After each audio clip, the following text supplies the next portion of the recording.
Good evening, everyone. Welcome.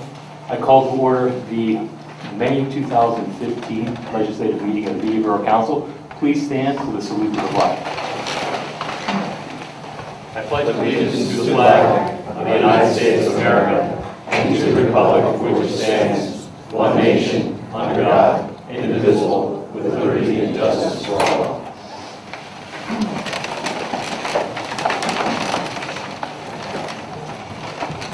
Thank you. We have a fair crowd tonight. We'll take care of a few housekeeping matters, and then we'll move to things of greater moment. We have two sets of meeting minutes, one for our workshop meeting minute of this past April, and the other for our council meeting of this past April. Do I hear a motion to approve the meeting minutes for the April workshop as submitted? Make a motion to approve the meeting, or the April 2nd workshop minutes as submitted. Second. Any discussion? Hearing none, all those in favor approval as submitted, please say aye. Aye. Aye. Those opposed, please say nay. The motion passes. Item number 2, under our housekeeping, do I hear a motion to approve the April 2015 legislative meeting minutes? Make a motion to approve the April 16th, 2015 Borough Council meeting minutes as submitted. Sarah, I take it that's a second. Second. I'm sorry. All right. Any discussion? Hearing none, all those in favor, please say aye. Aye. Aye. Those opposed, please say nay. Motion passes. It is my duty to inform you that this past workshop meeting, a couple weeks ago, we met in executive session to discuss a personnel matter as well as a litigation matter. And now comes time for public comment and privilege of the floor. So if anyone wishes to address the council at this time, please come to the microphone. Identify yourself by name and where you live. That is a requirement of state law. We do not need to pry. So please come to the microphone. No takers this evening.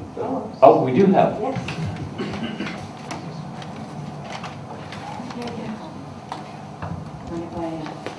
Hello.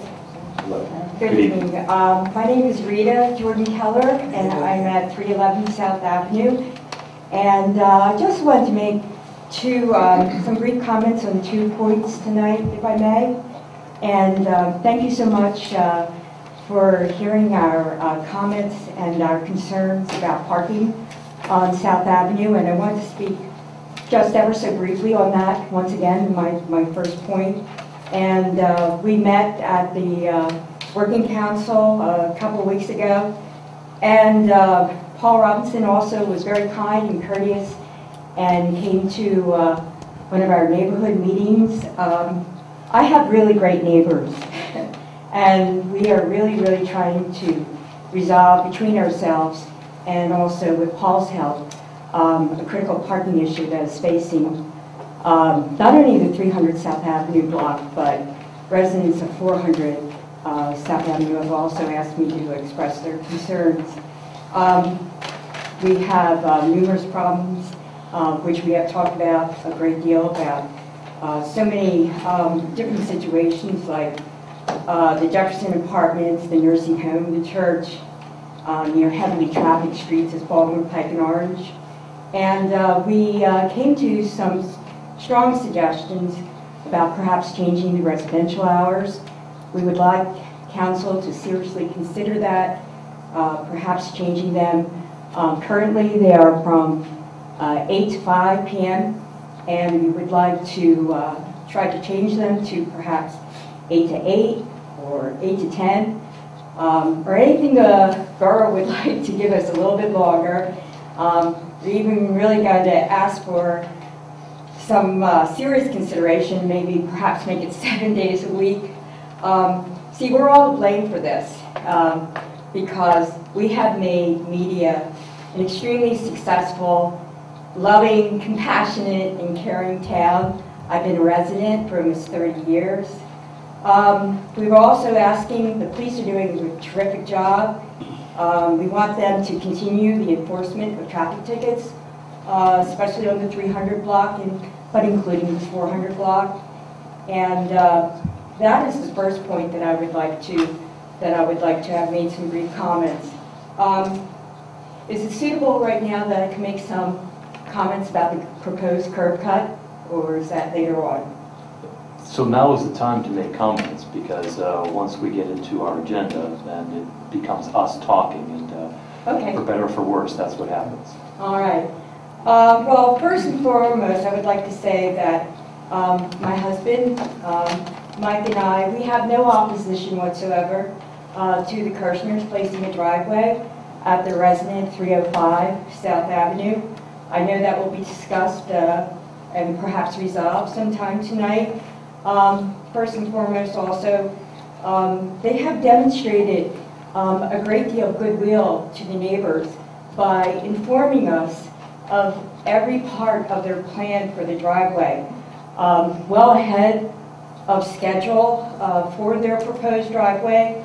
And I think they've gone far beyond for what is necessary to keeping us informed. I know that some members of council have seen a sketch, the architectural design of their driveway.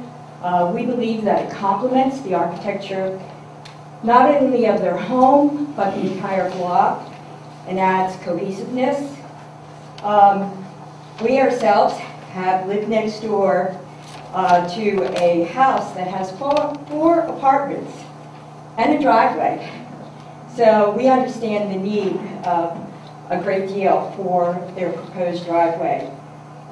Their proposed driveway design is so fine and so wonderful and so well done that perhaps it could serve as a future template for anyone else contemplating a driveway in the future.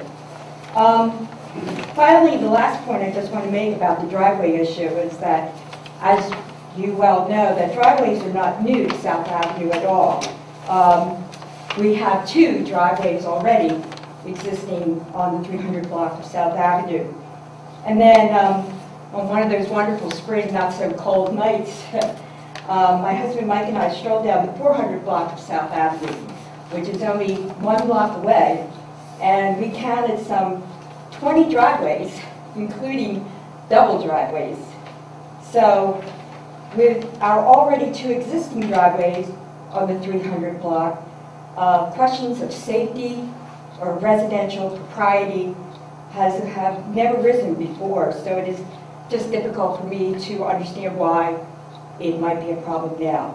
So that's all I really have to say. I want to thank each and every one of you for all the good work that you do for media, and any consideration that you can help us with parking would be greatly deserved and thankful. Thank you. Thank you. I can bring up the parking, and I'm sure you all just want to go to one more Borough Council meeting. But on June 22nd, 6 o'clock, Jeff? 6 o'clock, I've got 4 meetings that night, is the public safety meeting in which this will be discussed. Now, if you don't want to attend or have better things to do with your life, then attend. You've been working together as a neighborhood fantastically. If you wanted to send some sort of, lack of better words, memorandum to us on what you're looking for, that plans on being discussed, as well as how we also may be able to continue or even enhance the parking enforcement in the area. With regards to the curb cut, my personal is I think a lot of people are looking at it as a South Avenue issue, and I think it's really more of a borough issue that the Community Development Committee is really looking at this. So it might have raised its head through South Avenue, but it's been something that's been discussed and reviewed and contemplated for some time with the Community Development Committee. So we are looking at it, but it's not just a South Avenue situation, it would be a borough-wide situation. Getting back to the parking, if you're free and want to, please come. It's the chief, the mayor, myself, and other members of council serving on the committee. So June 22nd at 6 o'clock. All right, does anyone else wish to address council at this time? There being no further takers, we will move on to the engineer's report. Thank you and good evening. Summary of engineering services for April 2015.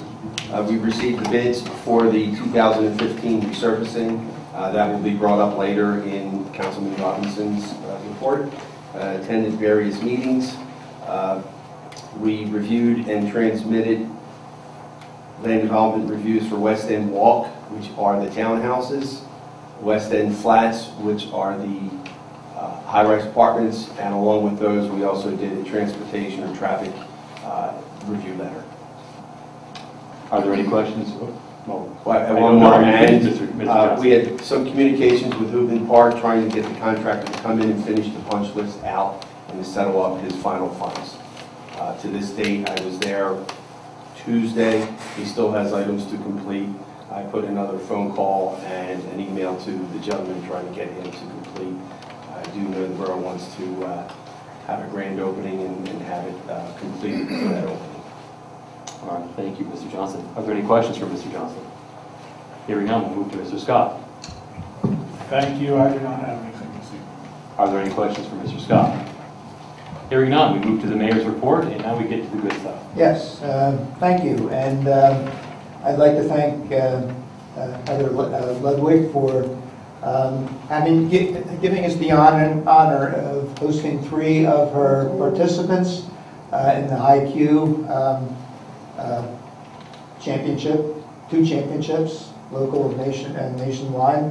So at this time, I'd like to ask Michael Murphy, Ryan Shaw, and Abigail Pierce to meet me at the microphone, and Brian Messick from Franklin Lake Credit Union, who is the lead sponsor for the IQ team. While I read the proclamation, give it to one of you, figure out who you want to receive it. And then Brian will say a few words about his sponsorship.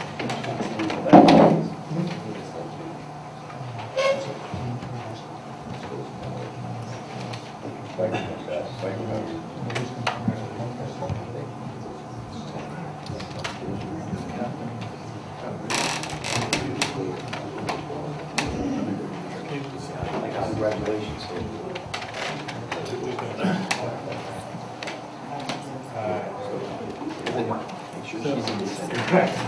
Okay, you're at the right place. Okay. Well, I'm going to read the proclamation, and I'm going to have Brian introduce each of you. Or at least, do you each mind saying like a word or two about your journey this past year? Good. Okay. All right, the proclamation reads, it says, recognizing Pencrest High School, Delco, and National IQ champions. And just for the record, I used to be a sponsor. I used to go all the time, and I haven't been in a few years, so I really apologize, but I really enjoyed it. And Mr. McCarthy does a nice job. Okay, whereas Delco IQ is the oldest continuous academic quiz competition in the nation, the competition is a valued tradition in Delaware County. 20 Delaware County high schools participate each year. Each team has 10 students who answer questions from 14 different subjects. I'm glad they explained that, Ken. Now I understand what they're doing now.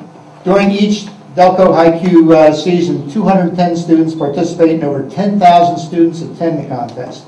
These students are the future of Delaware County, our teachers, our leaders, workforce, and community. Whereas the championship match awards first, second, and third place team prizes to the schools, a revolving trophy is given to the winning team to display at their school during that year. Whereas on Thursday, April 16, 2015, the Delco IQ champs, Pencrest High School, competed in the national contest against Wisconsin, Alabama, Washington State, and Pencrest emerged victoriously in the 2015 National IQ contest. Now, therefore, be it resolved that the Borough Media hereby congratulates the 2015 Delco and National IQ champions, Pencrest High School.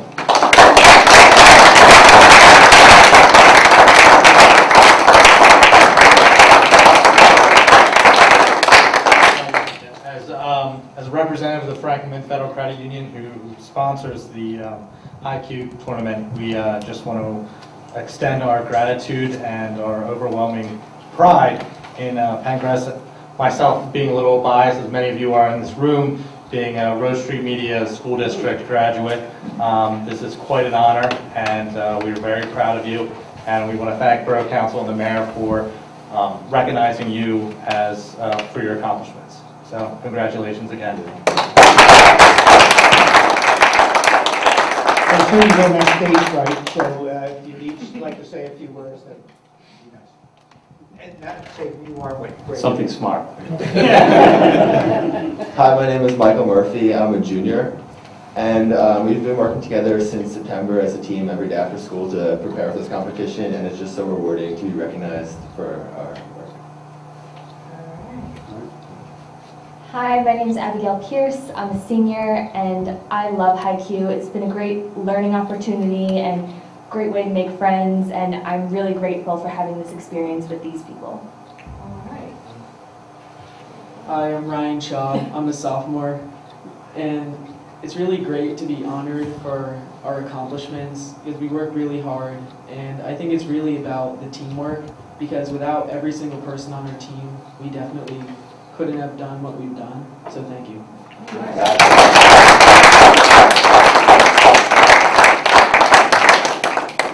Mr. Mayor? Mr. Mayor, if I could, I'd like to prolong the agony for one of that group. Okay. Happy? Why don't you go back to the microphone? So I don't expect that come next month, anybody who's a senior at Pencrest is going to be anywhere near media. You'll be someplace having a good time because you're graduating and you are taking advantage of your final year in high school. But I understand that that Pencrest has also won another award, and you were part of that. So why don't you tell us just a little bit about that? Actually, yesterday, the Pencrest Marathon team won our state competition, and we will be advancing to the national competition this summer.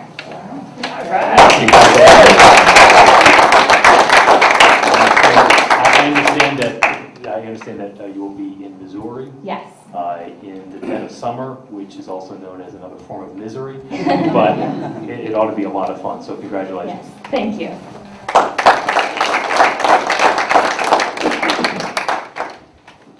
Okay, thank you very much. Before they leave, could I ask them the question that I blew in 1983? Upper Darby lost by one question, and the question was, in what city did Hamlet attend university? Say it again. In what city did Hamlet attend university? Anybody can sing the Jeopardy music? My guess is Copenhagen? That's what I guessed, and I was wrong. It was Wittenberg.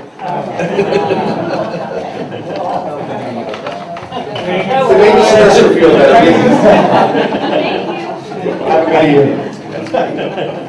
Okay, to continue my exciting report. Some moves that might feel better. So you've been over 2 years, right, Bob? Sorry, I couldn't help you. Dining on the Stars last night, Fox 29 was here to be live from 5 o'clock through 6:30. They interviewed several patrons. They interviewed several people. It was a lot of fun. We actually let them blow the horn when all the tables were brought out. So and we gathered about 40 of the servers behind them as they did it. So it was a Kodak moment. They also were in media yesterday morning from 7 to 9 at the Court Diner and Coffee Corner. So that went pretty well too. That was that. Memorial Day is this Wednesday. This Monday, May 25th. It's a short parade compared to Veterans Day. We have the Pencrest marching band that will kick off along with some color guards and others at 10 o'clock. It is usually, the parade itself is usually finished by 10:20 to 10:30. Our guest speaker this year is Missy Livingston Parku. Missy joined her father, her sister and her father and her mother to take a trip to Vietnam in April of this year. And they were there for about 2 weeks. And she's going to talk about the lives her father saved as he received our country's highest award, the Medal of Honor, for what he and his comrades, the people they saved, the people they lost. So she's been a member of the Medal of Honor Grove for many years, lives in Chester County. So she will be here Monday to talk about that and the meaning of Memorial Day. From the police report, 4 items. One, we had a total of 688 complaints. There were no reported burglaries during the month of April. However, a burglary did occur during daytime on Sunday, May 9th, this month. A homeowner in the 500 block of North Olive Street left their residence for approximately 1 hour and discovered that while out, someone had entered the residence and stole a number of jewelry items, as well as a surface computer and cash. The victim informed police that she suspected her neighbor's boyfriend, who frequently stayed at the neighbor's house. The boyfriend was the focus of the investigation and was the actual victim, and the actual victim was able to find that several pieces of her stolen jewelry were pawned by the suspect at a shop in Aston Township. As a result, police obtained several search warrants as well as an arrest warrant for the suspect. Charles Blue, a 26-year-old resident of Springfield Township and frequent visitor to North Olive Street, has been arrested and charged with burglary and related offenses. This past Monday evening, a pedestrian was struck while in the crosswalk at State and Monroe Streets. A 27-year-old female from Philadelphia was crossing the intersection at the crosswalk with her 24-year-old female friend when a pickup truck driven by a male heading north on Monroe turned west onto State Street and struck the victim with the side of his truck. The victim and her friend conversed with the driver, who left after stopping and talking to them. The victim did not immediately call the police, however, did so approximately 20 minutes after the fact. Investigating officers did find a similar vehicle nearby. However, the victim and witness could not positively identify the vehicle as the one involved. Further investigation by the officers reviewing the security cameras at headquarters led to the identification of the vehicle as well as the responsible party. Appropriate charges are being filed against the 44-year-old Collingdale man. So,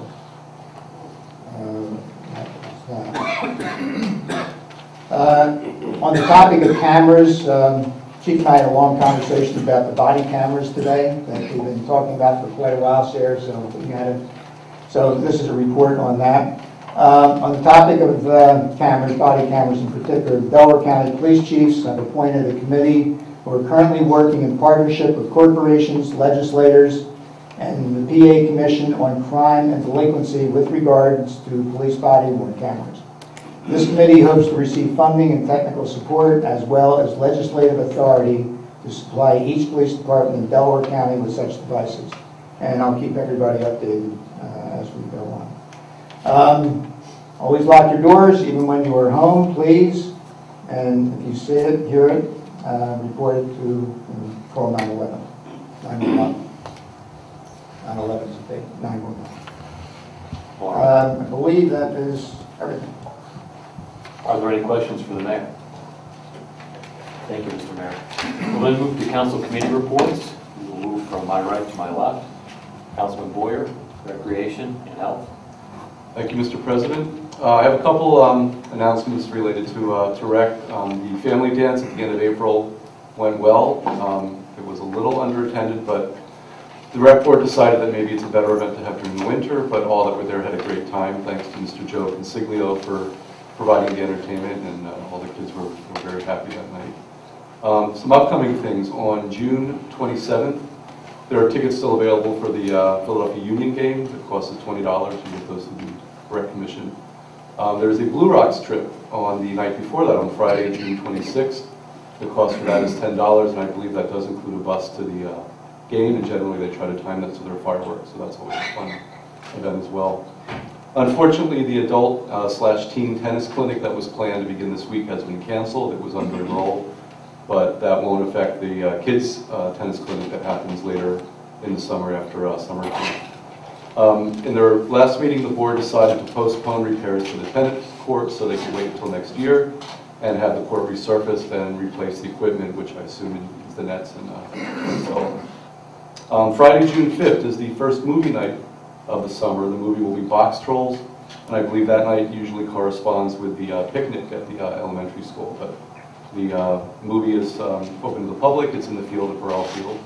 Hopefully the weather will be nice. And always cross our fingers, so hopefully that will work out well. Some upcoming things as well. Registration for summer camp is on the horizon. You can check the website for details, fees, and dates for that. And there's the possibility that the Rec Commission may be offering voice lessons. There's a woman who's interested in offering those. All they have to do is get the piano in the parlor tuned, and can learn how to sing. So keep abreast of the Rec Commission site for that event. Some related things. The Rec does co-sponsor the Concert in the Park series. The first concert will be Saturday, June the 6th at Glen Providence Park on the stage on the sledding hill. Is that the official name for the stage? Well, close enough. Close enough. So the concert will be at 4:30. The group is the Blackbird Society Orchestra. Their specialty is 1920s hot jazz, featuring the music of Eddie Lang, Vic Speederbeck, Louis Armstrong, Duke Ellington, and so on. So that sounds like a fun event. And then finally, the 5-mile race will be on June the 19th. Kids races at 6 o'clock, adult races at 7 o'clock. All media residents know to plan accordingly, that you pretty much have to get out of the borough before that, or not plan to go any place after that. And after the race, the borough becomes a giant party, so that's always a great time. So June 19th, 7 o'clock the adult race, and 6 o'clock the kids race. And that concludes my report. Are there any questions for Mr. Boyd? I'll offer an observation. I did speak with Monica Simpson, who is one of the co-directors of the 5-mile race committee, and she asked that anybody who's interested in volunteering for the event as a race day volunteer, they can do so at media5milerace.com. So if you wish to be part of the race, but you can't run, and if you haven't signed up by now, you cannot run. The race is closed. In fact, the waiting list is closed as well. So more than 1,600 people signed up for the race. But if you still want to be part of it, then please contact the race committee, and you can be part of the volunteer group that helps make sure that the race runs smoothly. They always need marshals. They do. All right, we will then move on to Councilwoman Lisa Johnson, our Historic and Media Business Authority. Thank you. I have a report from the Media Business Authority. They wanted me to give you some information. The NBA would like to thank the borough staff that attended our town hall meeting in April and let them know we will be having another one in September, and their contributions were greatly appreciated.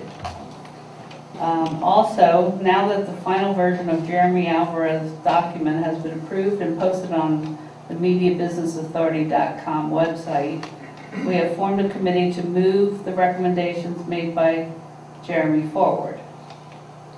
Also, Dining on the Stars had 2 very successful nights with attendance. Both ABC Channel 6 and Fox 29 will be broadcasting from Dining Under the Stars this season.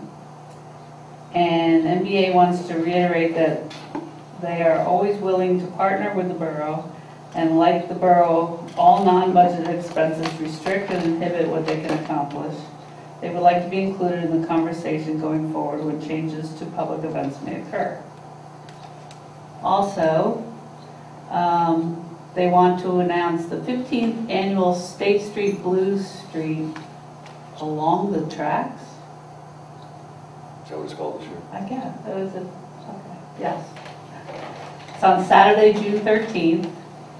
All 23 indoor acts in restaurants and bars and main event at the Media Theater, Little Ed and the Blues Imperial, along with 2 outdoor stages. Parking is free. Tickets in advance are $20, and on the day of the show they're $25.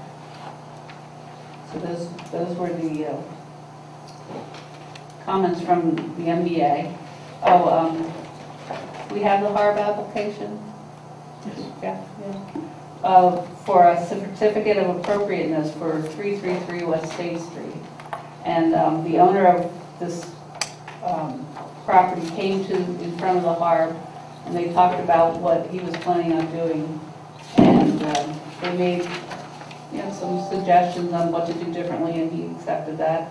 So the HARB is recommending that we approve the application for a certificate of appropriateness for 333 West State Street. Second. Motion's been made and seconded. For any discussion or comments? Lisa, I see from the documentation we received from HARB that they're suggesting a couple of conditions. And could you just tell us what those conditions are? So we can make it part of the motion?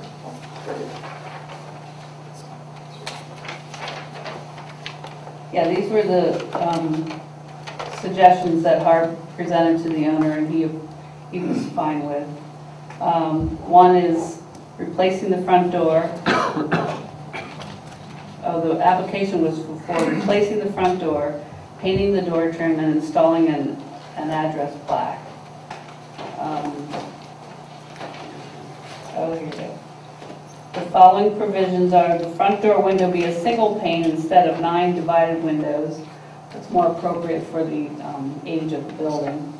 And that the door panels below the windows are 2 vertical rectangles, so it matches the rest of the neighborhood. All right, I'll take it as amending the original motion and as the second. We'll amend the second. Okay. All right, the motion been made, it's been seconded. Is there any discussion on the motion? Hearing none, I'll call the question. All those in favor, issuance of a certificate of appropriateness for 333 West State Street, subject to the conditions that were outlined by Councilman Johnson, please say aye. Aye. Aye. Those opposed, please say nay. The motion passes. And that's all I have for my report. Any questions for Councilwoman Lisa Johnson? Hearing none, we'll move on to Vice President Robinson, Properties, Public Safety, Public Works, and Civil Service. Good evening, everybody. I will first start, as I have every third Thursday. The media fire company is always looking for volunteers to either serve as firefighters and or working with the administrative side of the department. If you're interested, please stop down at the fire hall and let them know. They'd be very appreciative.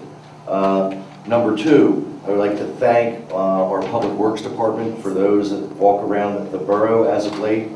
They've been doing a fantastic job cleaning up after a nasty winter, and particularly the improvements that they've made to Borough Hall with the new plantings and a lot of maintenance type of things that many people may not notice, but I see them working very hard, and too often they don't get thanked. So I'd like to thank them, and if you see one of the green trucks driving around the road, you might want to thank them as well.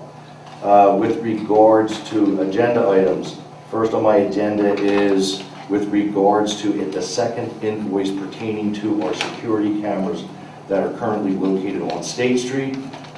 This was a 6-month pilot program in which we entered into. The 6 months are up, and this is a program that truly was spearheaded by the mayor. I think that the police report tonight provides testimony with regards to the advantages of security cameras, as well as another situation that occurred earlier this year where a woman got out of her car because of her boyfriend, husband was abusing her. When she got out of the car, the husband came up. She was carrying a 6-month-old child in a cradle type thing. The man came out, and I guess the only way to really put it is he cold-cocked her, dropped her to the ground. This woman was so nervous and so upset that she was not willing to testify against him, but because of these security cameras, her testimony was not required. Our police department was able to arrest the individual. These are just 2 recent circumstances with regards to the cameras. Also, majority of significant communities in southeastern Pennsylvania and most of the Commonwealth recognize the importance of these type of security cameras and have installed them in their communities. And with that, I would like to make a motion that we approve the second invoice for P2 controls for the completion of the public safety cameras on State Street for a grand total of $18,200. Motion's been made. Is there a second on the motion? Second. Is there any discussion on the motion? I'd like to just make a quick statement. I'm planning on voting against this, more from a philosophical perspective. In an age where we have the NSA monitoring all cell phone and telephone communications, government oversight, illegal wiretapping, We get to make the choices here on council about how we want our town to be. And I'm more in favor of supporting additional offers on the street for the street fairs. These two incidences, I'm sure, are certainly important to these folks, but I don't believe for a 6-month trial, 2 minor incidences really justify the cost and the issue of privacy that I believe that the cameras present. So I encourage other members of council to vote with me against the renewal of these cameras. Just for the record, Mr. President, these were just 2 circumstances. I'm comfortable in saying that if we asked the mayor, he would be more than happy to provide council more situations in which the camera's been used. We would go on. It's a little late to get that knowledgeable. All right. Well, let's. Are there any other comments? Yes, and I'm not voting against the cameras. I'm waiting for the body cameras maybe. But Paul, when you said we're a pilot program, so all of the other places must be pilot programs also? No, this was Okay. a pilot program for the borough. Okay. Most other communities, Westchester, Doylestown, City of Philadelphia, most of the, most of the county seats that I'm familiar with had them in the borough and or in the city. Okay, and my other question has to do with the fact that they're located on, they're stationary on stages, though state is where the crime is going to happen in media, no other place. So I definitely can't see the financial value of having the cameras. All right, any other comments? I'll offer my 2 cents for what they're worth, 2 cents. The effect of this is that if we vote against this, then we have spent $13,400, and we'll have nothing to show for it. So that is a consideration. But although I am sensitive to the concern that these cameras can be abused, we do have a very elaborate policy that was discussed at length among council, and all of us agreed to it, in the expectation that it would limit any abuse of these cameras for anything other than surveillance.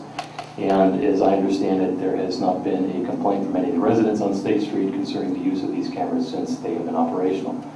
So let's call the question. Actually, I'd just like to briefly mention that just saying that we've spent $13,000 does not mean it's justified spending additional funds on something which potentially may not be worthwhile. It's not prudent to spend bad money after bad money, basically. Okay. I think all of the comments are in. So I'd like to make a comment. Sure, please.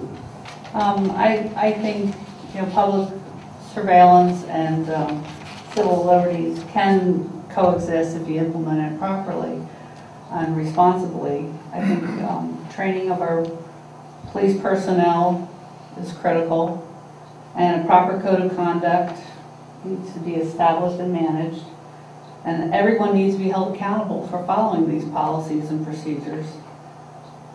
These need to be documented and publicized so everyone knows what the rules are, and limited access to these cameras needs to be ensured. Disciplinary consequences need to be established and applied consistently. So there's 2 very important things here: people's safety and civil liberties, privacy. So I think about the cameras, and I say that the pro side of it is that it's an extra set of eyes watching the big mass gatherings that we have on State Street. That if we have one police officer working the event, he can't see everything that's going on. But if someone's looking at the cameras and all the different views, they can then radio to the police officer on site and say, hey, go to Monroe and State and check this out or whatever. So I think that's a pro. I think if the public knows that they're being surveilled during an event, that crime could be deterred. It does support investigations, as we heard earlier. And I don't believe anyone expects privacy as they're walking down State Street. But I do believe that we have to be very, very, very, very strict on how the cameras are used and when they're used, and log it electronically, so it's, so people are held accountable. The cost, of course, this will cost us money, so that's a consideration. And these cameras could probably be hacked too, because it seems like everything else is hacked, right? So we would have to worry about keeping the information secure. But given those pros and cons, I would recommend that the council vote in favor of retaining the cameras on State Street so we can be proactive in deterring crime in the borough. Thank you. Thank you. Any other comments? Rather than talking about how we're going to vote, why don't we vote?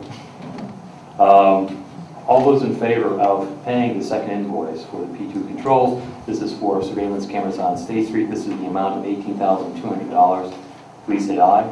Yes. Aye. Those opposed, please say nay. Nay. Motion passes. Second on the agenda is to award the bid award for a 2015 road resurfacing program.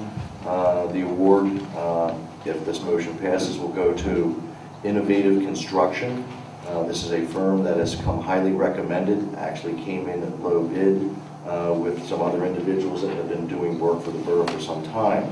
The base bid for the road resurfacing is $147,031.25 with bid alternates, excuse me, bid alternates 1, 2, 3, and 4 to be added with the total expenditure not to exceed $200,000. And that is in a form of a motion, Mr. President. And the name of the company again is, I'm sorry. Innovative Construction.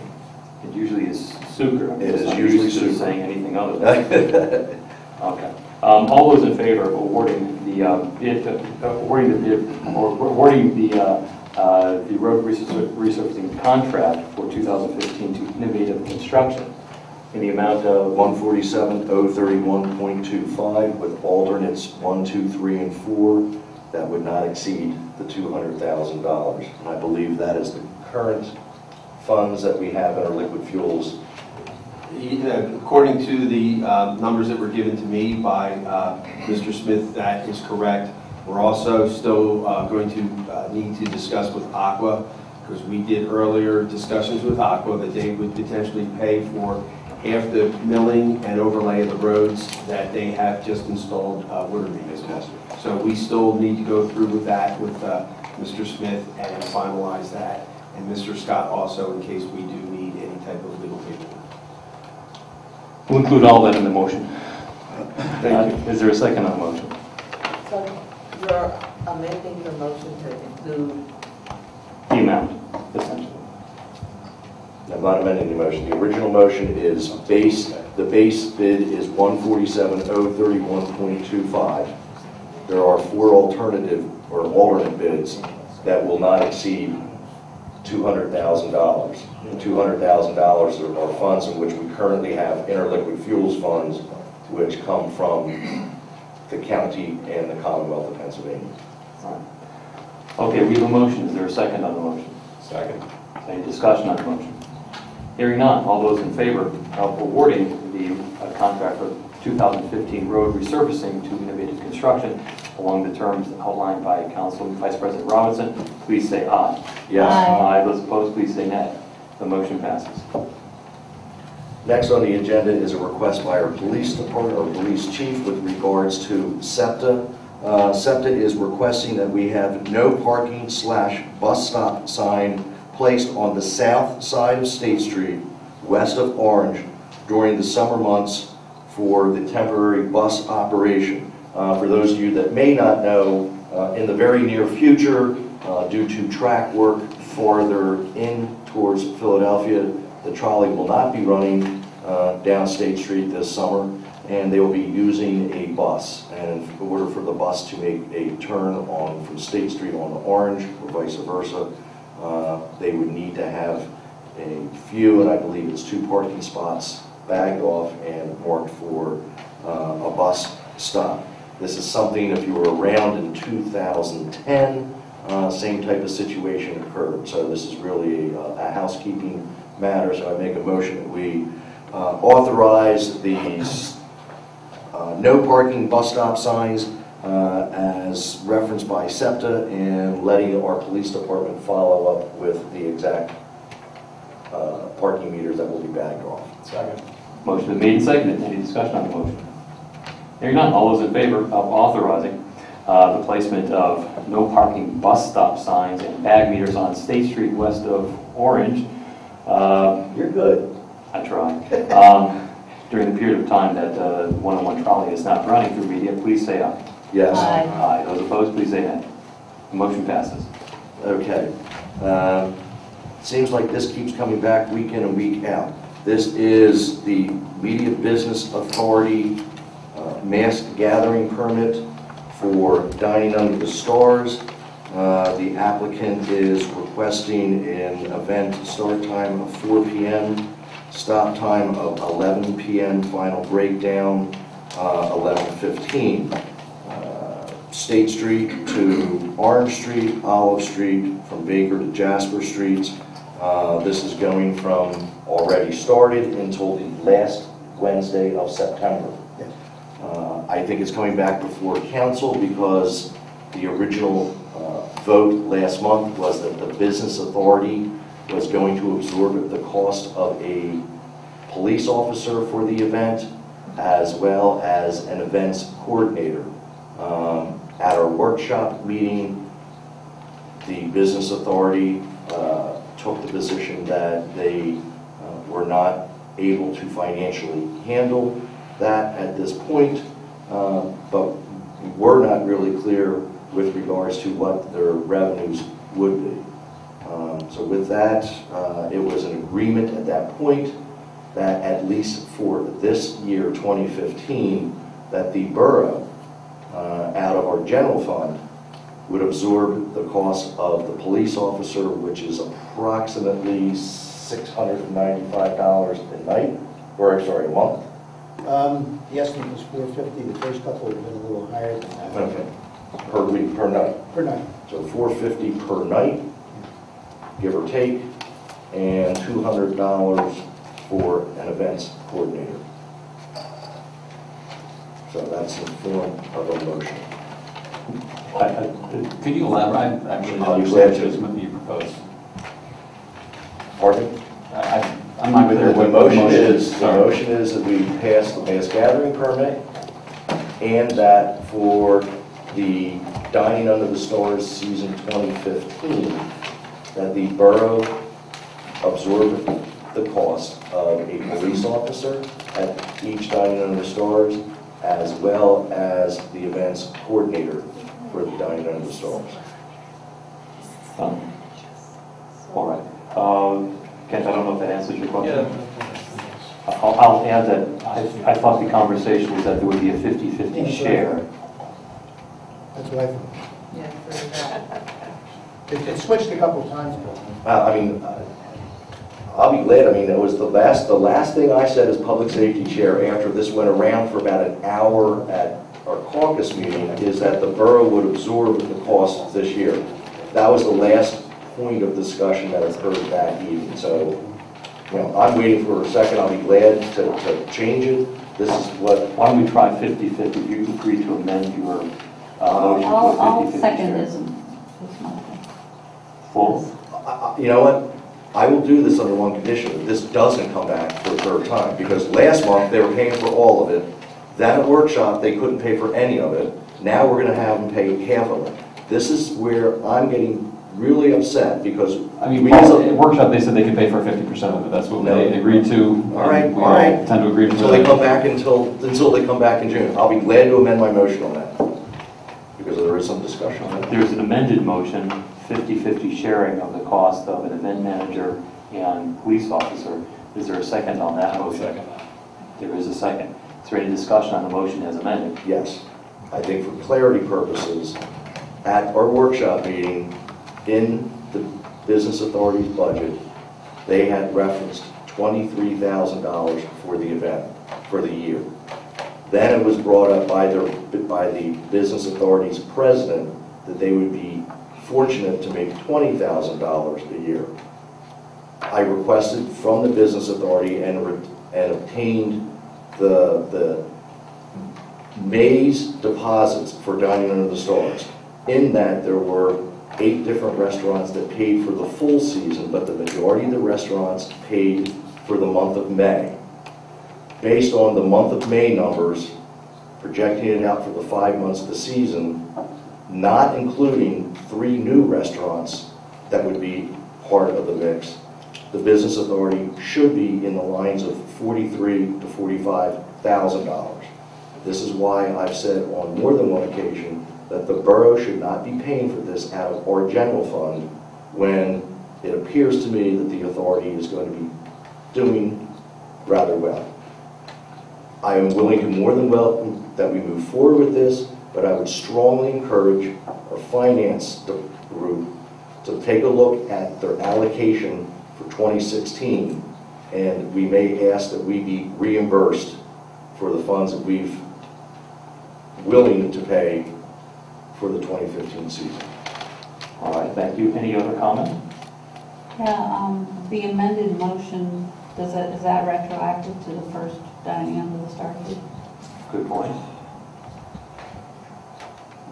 Is the maker of the motion willing to make No. it retroactive? Okay, so it'll be from this point forward.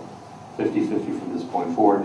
The Media Business Authority would assume all costs up to this past Dining Under the Stars, which would have been 20th of May. Okay, that's the motion. The seconder of the motion willing to, okay, the motion is made and seconded. Unless there's further call for discussion, I'll call the question. All those in favor, please say aye. Aye. Those opposed, please say nay. The motion passes. Okay, this is actually ratifying, this was a discussion and a temporary vote at our workshop meeting to hire an event manager / coordinator for Dining Under the Stars, which would be Tina Mason, and for the Town Talk events would be that of Zubair Khan. Second. Motion is made, motion's been seconded. That is, I did not hear that, but as I recall, Paul, with the pay for Tina Mason was... Our ordinance for mass gathering permits a maximum of $200 per event. But I thought we agreed it was $100 for 4 hours a week. That was the the $100 for 4 hours was not welcomed by the mayor and or by the business authority. They felt that there had to be an events coordinator there for, in essence, 8 hours, and that's where the other $100 comes into play. Well, the person's not there for 8 hours. They're doing planning ahead of the Planning and post. and post plan. Okay, well, let's just make sure that we understand what the motion Yeah, is. before I'll take my second back, let's understand exactly what we're seconding here. So it's That's because higher. it keeps changing, it's a moving target. So let's make sure that we pin it I have down. a different recollection of what we discussed at workshop. We were going to do a temporary 4 hours a week, 100 hours, 4 hours, $125 an hour for temporarily and see how it goes. And then after a month or two, if we want to bump it up to 200, we would do that. That's my recollection as well. So that was my memory, but So can we make- I'm more than happy, I will amend my motion if Mr. Davidson will amend his second. Well, can Sorry, I? no, we're good. Let's make sure that we have an agreement on Okay. that in a second, do we? I agree with so we're, just to be clear, we're authorizing hiring Tina Mason for $100 a week for 4 hours of work, $25 an hour, short term, and we will reevaluate it we reevaluate at any time, but for the 2 or 3 months. And Zubair Khan for $200 an event for the town talk events. My turn? Let's see if council wishes to weigh in on this. Does anyone have any questions? Mr. Mayor? Yeah, it started as 100 and then to be reevaluated. We're meeting here tonight and won't meet again for a month. And I can tell you, based on the first 3 weeks, especially last night, there's a lot more time that's going to be put into this than 4 hours with the pre-planning and the post-planning. The event last night, it's growing. Last night, I'm guessing that we had probably close to 4,000 to 5,000 people. So there's a lot more required in this job than we thought before. And I'm sure several people got emails on some of the issues today. So I would recommend that we tried it for 3 weeks, and there's a lot more hours, as I said, than 4 hours. I would like, instead of saying 8, I would say up to 8. It may not require 8 every week, but I would like the latitude for the event itself, the pre-planning and the post-planning to be allowable up to 8 hours. All right. And last night is an example where there was an awful lot of work involved. All right. Any further comment? So what are we doing? We're going to be calling the motion. Motion for what? I will call the motion. For 100 or 200? It's going to be, the motion is made for $100 an event for Tina Mason. So I would be suggesting a no on that. You would be suggesting, and since you don't have a vote, that's what it is, a suggestion. It's a suggestion. And we A have the suggestion we're not opportunity gonna in 2 weeks' time, or our next workshop meeting, to reevaluate based upon information that we received from Tina Mason as well as other sources, whether or not that's an appropriate amount of time, an appropriate amount of pay for her work. Am I allowed to comment? I think it's time to call the question. All those, I think it's time to call the question. Well, I would consider amending my motion if you would just give me an opportunity. I mean, this is trying to be, working together. I mean, we have every right at some point to sit there and change, what we provide as far as funding to the authority. So if this is an issue that, if the mayor, who I will say spends more time than any of us at this event, is that concerned, the $100 over the course of the 5 months is something we can look at moving forward. Let him have his 8 hours, and if need be, we can recoup those funds at a later date. It's very easy to recoup, because what it would be is if they're getting X as an annual contribution from the borough, we reduce whatever we feel that we've outlaid that we should not have for the 2016 year. Basically, it's an interest-free loan, and we can either take it back or we can give it to them, and we can make that decision at a later date. At the end of the year, it's at our discretion how much money we will contribute to the MBA, but for purpose of tonight's motion, so I understand it, it's $200 per event for Zubaricon for the Town Talk and $100 per Dining Under the Stars event for Tina Mason. I would amend my motion to allow the $200 for 8 hours for Dining Under the Stars. All right, that is, now I understand the motion. Does the seconder of the motion continue to second the motion? No, I do not. All right. I'll second it. The motion's been made, it's been seconded. Any discussion on the motion? I'll call the question. All those in favor of hiring an event manager for Dining Under the Stars, Tina Mason, $200 per event, and hiring Zubair Khan for the Town Talk events for $200 an event, please say aye. Okay, but the motion was for $200 for 8 hours, not for $200 for the event. It's per event. However long the event is, it's $200. Whether it's 4 hours, 8 hours, 2 hours, 7 hours, it's $200. We're not supposed to have an hourly rate? She's shaking her head. I mean, she could show up for 15 minutes, we back on the buck. The motion's been made for that amount. I'm simply stating what the motion is. Ken, would you consider amending for an hourly rate? Because I wouldn't disagree with you on that. I thought it was an hourly rate, $25 an hour for 4 hours. But I'm If you asking do for $25 an hour period, Yeah, she could show up you for need 15 other piece of minutes. paper. No, but I am feeling like an auctioneer. Well, and this is one of these things where I hate to reiterate, I mean, we spend a ridiculous amount of time on, an authority.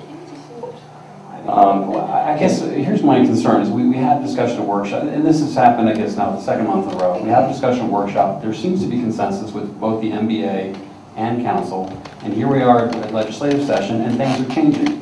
Bob is, making his case now suddenly that we need twice as much time. Suddenly after 3 events. When we one agreed person at a at time, our Mr. Mayor. last workshop that, that we wanted to sort of, we added basically 2 additional staff to this a month ago. And I'm not saying it's a bad idea, a good idea. We're figuring out how to pay for it. NBA agreed to it. Why are we changing things at the last minute?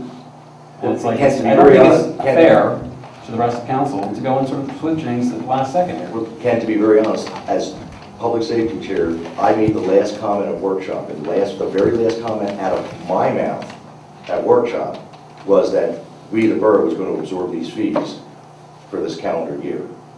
So it's what other people interpret or listen to during the meeting, but I can tell you they were the last words out of my mouth as chairman. All right, so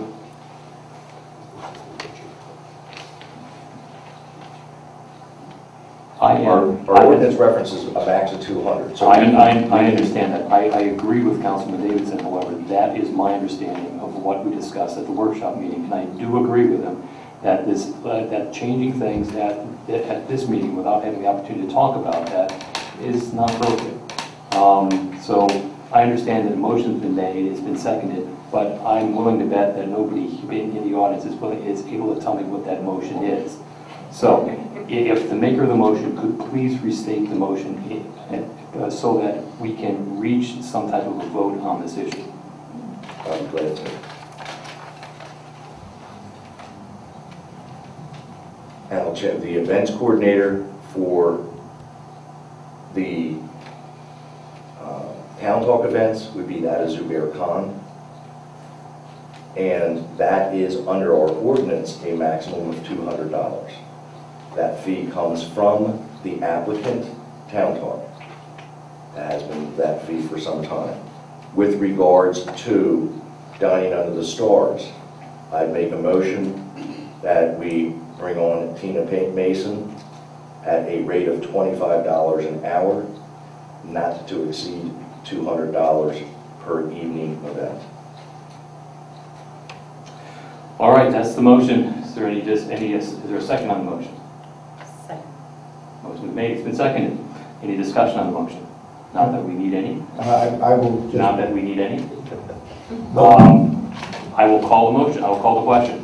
All those in favor of ratifying the hiring of Zubair Khan for Town Talk events for $200 an event, as well as ratifying the hiring of Tina Mason as coordinator as event manager for Dining Under the Stars at the rate of $25 an hour with a maximum of $200, please say aye.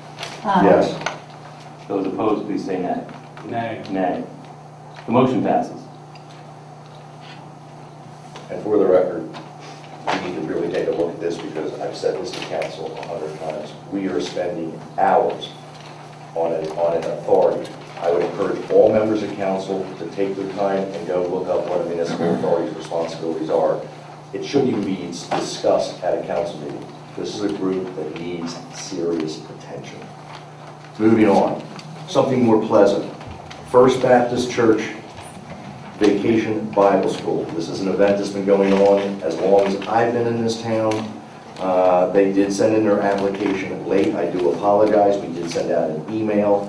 But the event would be starting on Monday, July 6th through Friday, July 10th. They are, in essence, closing down 3rd Street from Jackson to Monroe Street. It would be from 5 o'clock to 9 o'clock. I make that in the form of a motion. Is there a second on the motion? Second. There is. Thank you. Is there any discussion on the motion? Hearing none. All those who favor approving the mass gathering permit application of the First Baptist Church for their vacation Bible school during the week of July 6th through July 10th, please say aye. Aye. Aye. Those opposed, please say nay. The motion passes. Next on the agenda is mass gathering permit application for Bastille Day. We've been doing that for how many years now? 8, 9, 10? Long enough. Long enough. It is Saturday, July 11th from 4 o'clock to 11 o'clock on State Street. Olive, Baker, Jasper, the typical State Street shutdown. 4 o'clock would be set up. Start event would be 6. End event 10:30. Final breakdown 11 o'clock. I make that in the form of a motion. Is there a second? Second. There is a second. Any discussion on the motion? All those in favor of approving the mass gathering permit application for the Bastille Day Celebration Street Fair, please say we. And those opposed, please say no. No. Okay. No, off with the same. The motion passes. Okay. I really hate doing these mass gathering permits because here's a mass gathering permit application for the Community Arts Center's 13th annual Fine Arts and Crafts Festival which is to be held on Saturday, September 26th, 2015.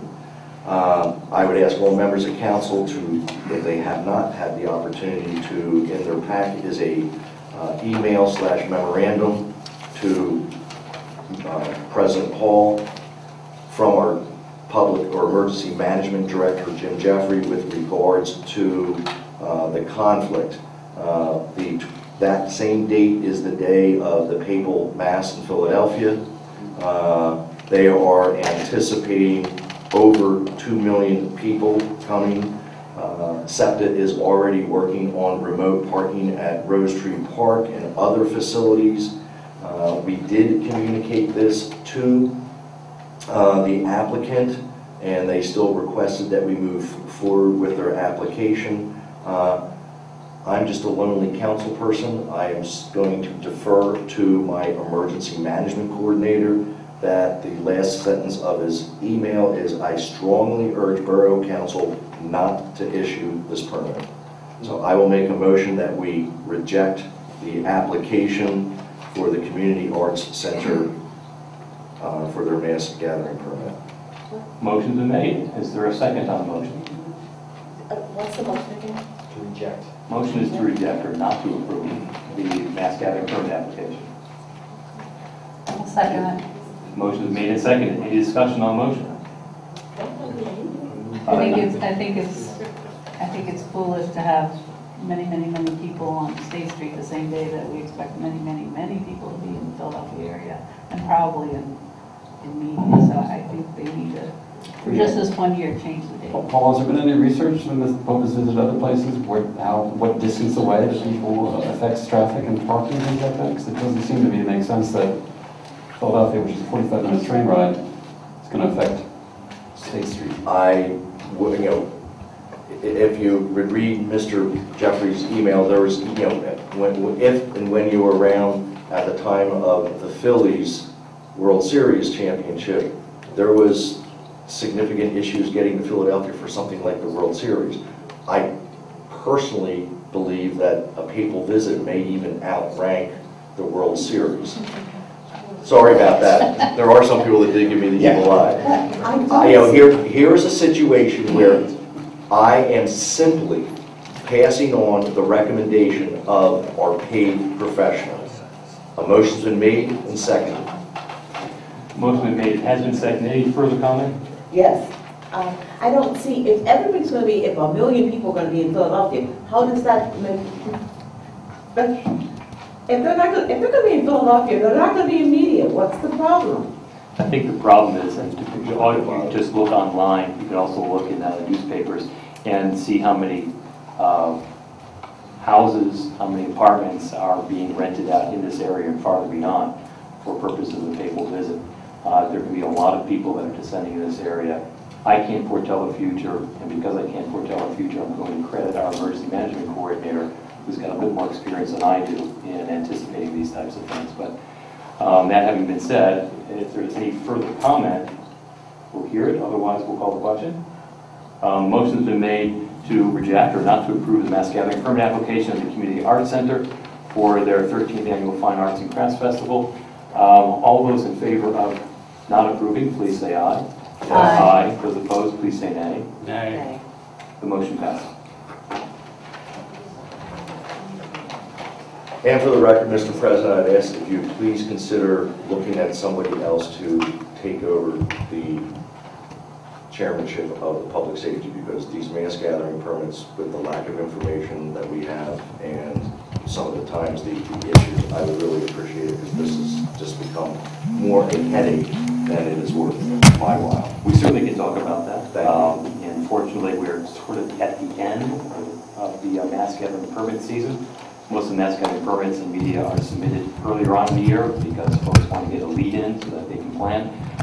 It is very common that a large majority of them are submitted before the halfway point of the year. But we can talk about that in a couple weeks' time. Any questions for Vice President Robinson? Hearing none, we'll move on to Community Development, Personnel, and Media Arts Council. That's my portion of the agenda. I'll try to go through this efficiently. Item number 1 is a request for a curb cut to install a driveway at 305 South Avenue. We've talked about this before, and in fact, we've had some comment about this earlier this evening. Essentially, the resident at 305 South Avenue wishes to place a curb cut so that he can install a driveway that will permit his driveway so that he can install an area in which to park his vehicle. Under our code, he is permitted to request a license for a curb cut. Unfortunately, our code has a deficiency, we might say a loophole. It permits a curb cut, and it references regulations elsewhere in our code. Those regulations do not exist anywhere in our code. So we are in a difficult position.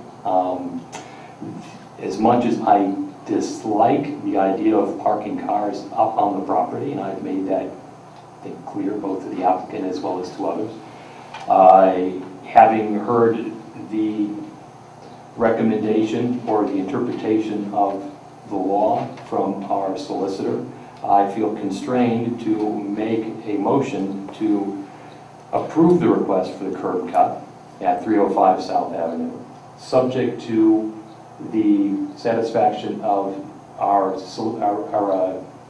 engineer's comments, subject also to an agreement that vehicles will never be parked such that they intrude in any way the sidewalk, and subject to the applicant building a driveway that is not just consistent with, but exactly spot on with the drawings that have been submitted to the borough. Mr. Solicitor, is there a way that we can attach that drawing, that schematic to? We can send that, if your motion passes, we can send an approval letter of those conditions attached. So with those conditions, I move that we approve the request for, I guess it's a license for a curb cut. I believe that's what the ordinance. There's been a motion made. The motion is made and seconded. Is there discussion on the motion? I'd just like to briefly say I apologize to the applicant for the delays and the expenses that has been caused to you for getting this curb cut put in place. I'm personally in favor of it, as you can imagine, and I'm sorry for the delays, and hopefully we'll get a positive result for you today.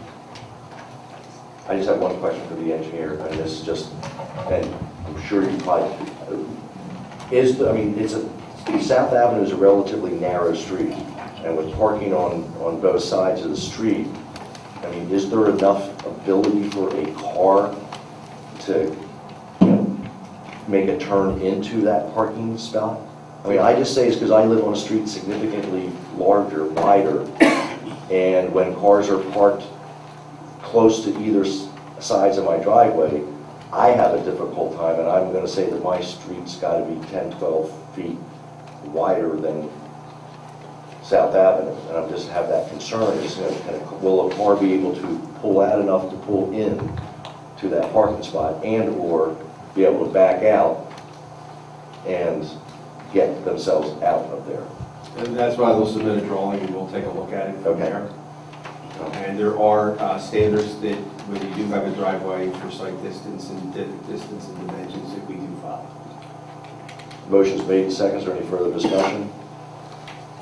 All those in favor of authorizing the license for the curb cut to be installed at the driveway at 305 at South Avenue, please say aye. Aye. Opposed? Ayes have it. So we are, I think we've all heard the expression that we're a nation of laws. We're also a municipality of laws, and we do have to follow the laws, and we set the rules. Unfortunately, sometimes the rules are not as precise as they need to be, and we learn from that. I think that those who've served in municipal government for a long time understand that happens more frequently than we'd like to admit, but it does happen. I think that if there is a silver lining to this cloud, I think it will be a significant silver lining. We've already talked, Vice President Robinson has already talked about the meeting on June 22, which will give an opportunity to rethink parking throughout the borough, whether it's a matter of issuance of color-coded residential stickers, thinking anew about the hours of parking, thinking about a new way of assigning districts throughout the borough so that it makes more sense how it is that we're permitting parking. I think these are all wonderful opportunities for us to talk about these things and perhaps improve the parking situation for our residents. We've already had, I think, some healthy dialogue, and there's been some very good ideas that have been generated. So this has been, I think, a wonderful opportunity for us to think not just only about this particular neighborhood, but the entire borough. Again, I'm not particularly pleased about the result, but it is what it is. I do agree with Councilman Davidson that it was a very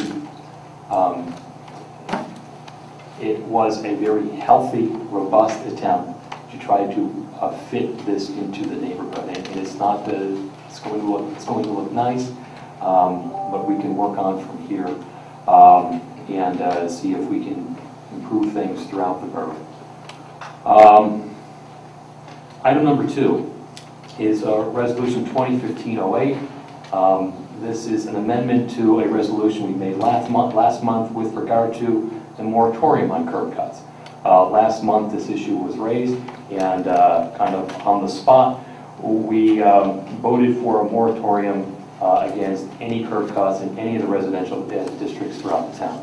It's a blanket approach, and it proved not to be particularly a good fit because it does affect certain properties throughout the town that are undeveloped, for which curb cut is not an issue. So tonight I'm going to recommend that we amend the resolution we reached last month so that curb cuts are permitted during the period of the moratorium for currently undeveloped properties, so long as any new curb cut and driveway is installed in the side yard of the principal dwelling. So what will not be permitted is a driveway that leads to the front of the house so that cars can be parked directly in front of the structure. Curb cut, it will be permitted, subject to our existing codes, so that the driveway can be built along the side of the house, potentially leading to a garage. So I make that in the form of a motion. Second. Motion is made and seconded. Is there any discussion on the motion? All those in favor of passing Resolution 2015-08, amending Resolution 2015-07 with regards to the moratorium on curb cuts, please say aye. Aye. Opposed? Ayes have it. Next two items are both our resolutions. They are thematically related. First is with regard to multimodal transportation grant application. The second is for the hourly traffic signal grant application. They're related in that the grant applications, and essentially the principle here is that you got to be in it to win it. You have to apply for a grant in order to get the grant. The multimodal transportation grant application is for 9 signal intersections in the borough with audible pedestrian signals, and for 3 State Street intersections, we'll have audible pedestrian signals, countdown timers, push buttons, stamped asphalt crosswalks, pedestrian signage, and ADA compliant curb ramps at 3 intersections. The estimated project total is $590,000. The estimated borough match, which is discretionary should we decide to accept the grant if we're awarded it, would be $88,500. So on the principle that we need to be in it to win it, I'm going to move that we adopt Resolution 2015 with regard to the multimodal transportation grant application for those items I've just outlined. Actually, no, I've got that backwards, don't I? This is Arley, that's not MTF. We can go out. Do I get a rerun? A rewind? No. We do Arley first.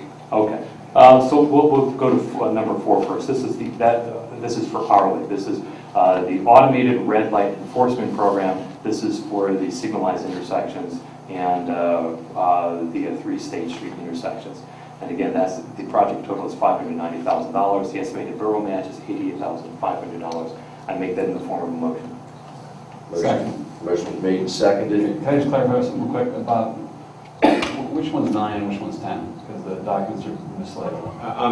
You have to give me a little bit more clue than that. The resolution number, I have a document entitled 2015-10 Multimodal Trans Grant, but the document actually says 2015. The Arlie is 10 from what I'm looking at. Yes. So this is Automated red light enforcement. Arlie is 10. Okay, just want to make sure. I'm doing 2015-10. It's in our pack. We're doing 2015-10. All right, there's been a motion that I believe there's been a second. Yes. Motion is made and seconded to pass resolution 2015-10 with regards to the Arlie traffic signal grant application. All those in favor say aye. Aye. Opposed? Ayes have it. All right, the second of the grant applications is for the multimodal transportation grant. This is for sidewalks and ADA ramps in 20 areas that currently do not exist.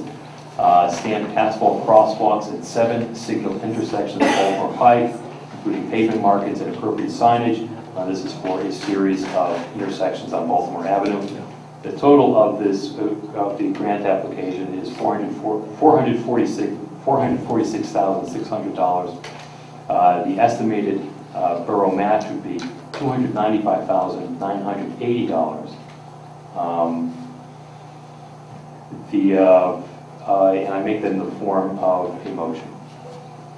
Second, the motion for passing of the resolution 2015-09 for the multimodal transportation grant application as referenced by the council president. I'll amend that actually because the numbers were confusing to me. The total amount of the project is $986,600 and the borough match would be, as I said, $295,980, roughly 30%. And that amount would be to the discretion of council to actually down the road to adopt. And that's resolution 2015-09. And I'll amend my second. All those in favor of passing resolution 2015-09, please say aye. Aye. Opposed? Ayes have it, Mr. President. I'll just emphasize what Councilman Davidson has said. These are discretionary. If we apply and we're successful, that does not mean that we have to spend, that we have to accept it. It is discretionary to the borough as to whether or not we do so. Number 5 is a license agreement for trash and recycling collection for the townhouse development at Jefferson and Radnor Streets. This is going up at present. If you go down Baltimore Avenue and you look at the McDonald's, you'll see behind it that there is a framework going up. It's a series of townhomes called stacked townhomes. What I'm going to move tonight is what we do routinely. This is a private property, in order for our trash collected, to collect trash there, they need to have a right to access the private property. And part of this license agreement also immunizes the borough from lawsuit in connection with those activities. So our solicitor has worked with the attorney for this development, we have before us a license agreement that allows us to do the trash and recycling collection in such a way that the borough is released from any liability, and we do not have any issues of trespassing. So I make it in the form of a motion. Second. Motion is made and seconded. Is there any discussion on the motion? All those in favor of the borough entering into a license agreement for the trash and recycling collection for the townhouse development at Jefferson and Radnor Streets, please say aye. Aye. Those opposed say nay. Ayes have it. Item number 6 and 7, they're somewhat related, at least thematically. The first is for an award of the landscape architect services for the Veterans Square Memorial Garden. We have set aside money in this year's budget for the construction of a street garden with a stormwater component to it at Veterans Square, the southwest corner of Veterans Square and State Street. Last month we agreed to send out requests for proposals for a landscape architect to work with us on that project. We had, I think it was 5 respondents, and we interviewed 3 of them were chosen for interview. 2 of them were interviewed. 1 could not make the interview.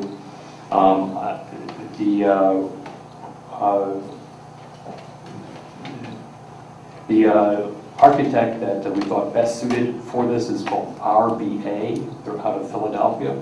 They have done some wonderful projects. They are very familiar, very experienced with urban landscape architecture.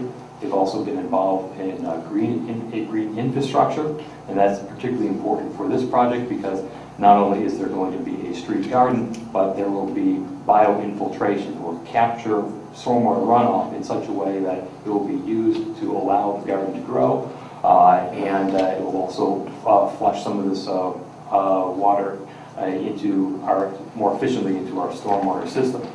So the proposal from RBA is $24,500. I make the motion tonight that we award them this project for the amount of $24,500. Second. Motion is made and seconded. Is there any discussion on the motion? All those in favor of awarding RBA Landscape Architect Services for the Veterans Square Memorial Garden at a price not to exceed $24,500, please say aye. Aye. Those opposed? Ayes have it. I'm particularly excited by this because this is one of those projects that we don't always get in the borough. We oftentimes deal with the same thing month in, month out, and it's rare that we have the opportunity to build something, and this is one of those opportunities. If you're familiar at all with this stretch of the street, it is across Veterans Square from the PNC Bank building, and it is one of the widest stretches of concrete in the borough, and it is completely concrete. There is nothing there to break it aside from a couple of trees that look as if they are soon to be departed. This is an opportunity to put green there. It's an opportunity to take what is a concrete desert and make it into an oasis. So I'm really excited at this prospect, and over the next coming months, I hope to see that there will be progress moving forward on this. The next item is a proposal for an award for the wayfinding master plan. Last month, we went out, we approved a request for proposals for companies to help craft a wayfinding master plan. You might wonder why it is that, what a wayfinding master plan is and why it is that we need it. I'd respond by asking you this. If you've lived in the borough long enough, how many times have you been stopped by someone asking you how to get to the courthouse? Zero. Well, I've been asked a number of times. In a small town like this, sometimes folks can't find the courthouse, and part of it is because the signage here is not particularly robust. It can be difficult to find things. Or, I think that many people, including me, when the first time I visited Borough, I went down Baltimore Avenue. I had no idea that there was a town here. You just drive right on through and you wonder what's all the big fuss about. Wayfinding will help people not only get from point A to point B, but it also will help establish an identity for this town. It's a way of kind of branding this town. It's not just putting signs up, but it's also working with the Borough website. It's working with stakeholders to communicate the uniqueness of the borough to others. The wonderful part about this is that through the DVRPC, not the taxpayers, we have a grant of $40,000 towards this end.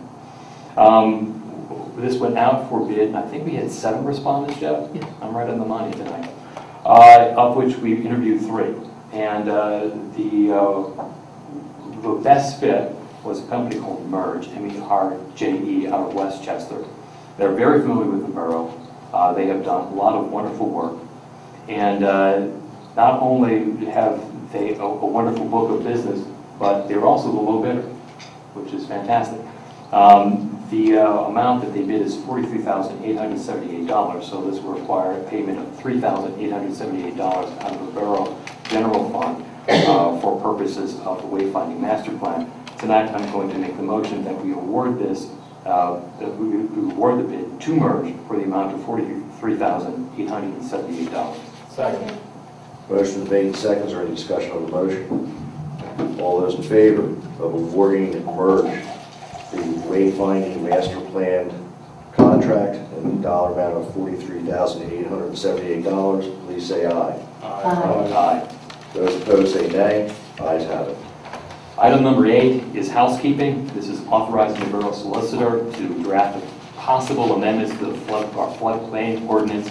And every year, it is possible every year that the floodplain map will be adjusted by the federal authorities, and we have to adjust our ordinance accordingly. This is kind of getting ourselves in position, should we need to do so, So tonight I move that we authorize the borough solicitor to draft possible amendments to the floodplain ordinance.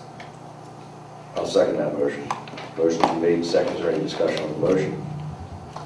All those in favor of authorizing the borough solicitor to draft possible amendments to our floodplain ordinance, please say aye. Aye. Those opposed say nay. Ayes have it. Okay, I have a number of announcements. I'll try to go through these quickly. As I have promised, I will do my best to give updates on the 3rd Street Dam project. Recently, the borough's design and engineering professionals have been working on this project. They have been down to the dam and they've looked at the current utilities, current culverts, in an effort to kind of begin the process of designing the dam. They have issued a memorandum, and I'm going to ask the borough manager to post that on the borough website so that all members of the public, should they wish to do so, may read that update on the website. Also, last workshop session, Schnabel Engineering, which is the dam designer, provided us with a cross-section of a dam for purposes of just getting kind of dimensions on it. I expect that in workshop session we'll be talking about that. They're looking to us to give them a sense as to whether or not the dimensions on that cross-section are appropriate, whether we wish to make them wider, shorter, what have you. So there'll be some discussion, I expect, in a couple weeks' time. Just an announcement about the borough newsletter. This comes out twice a year. It will be coming out shortly, so please look for it. It looks great. If you have not done so already, you can sign up with the borough to get electronic delivery of the newsletter, which is a great way of getting it and reducing your carbon footprint. This coming weekend, not the weekend after this, but this following weekend will be media's 8th annual film festival. So that'll be Friday and Saturday, the 29th and 30th. This is sponsored by the Media Arts Council, and it will be at the Media Theater. You can check out the offerings on the Media Arts Council's website.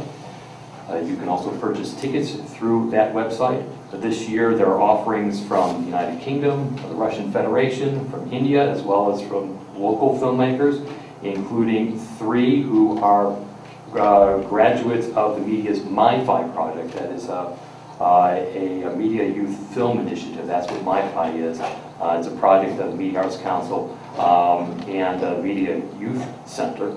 So please check it out. This is an event that's been growing each year.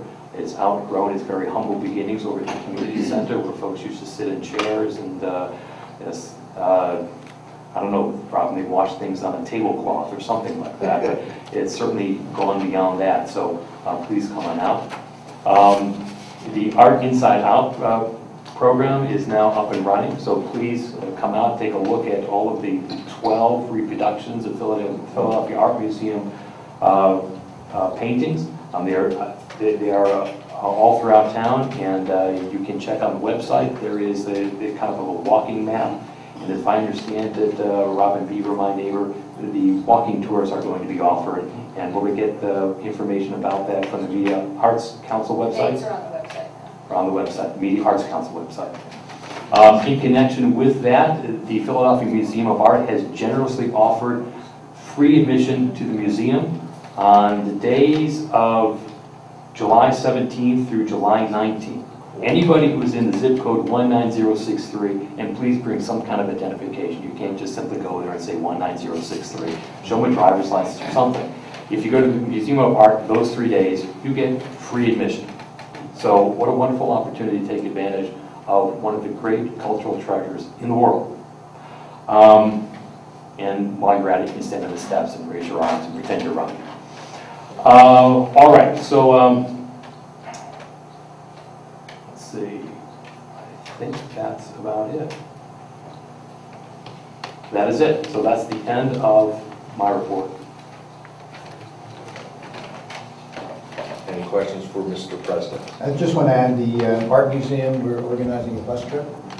I think it will be that Saturday, and I don't know which day that is, it'll be 17th. I can't hear you. What is it? Speak up. Oh, I'm sorry. Yeah, we're organizing a bus trip to the Art Museum. I believe it'll be that Friday or Saturday. Maybe we spoke about the third week of July. So that'll be first come, first served. And obviously, the trip will be free. That's great. Perfect. All right, we'll move on to Finance, Technology, Library, Environmental, Councilman Davidson.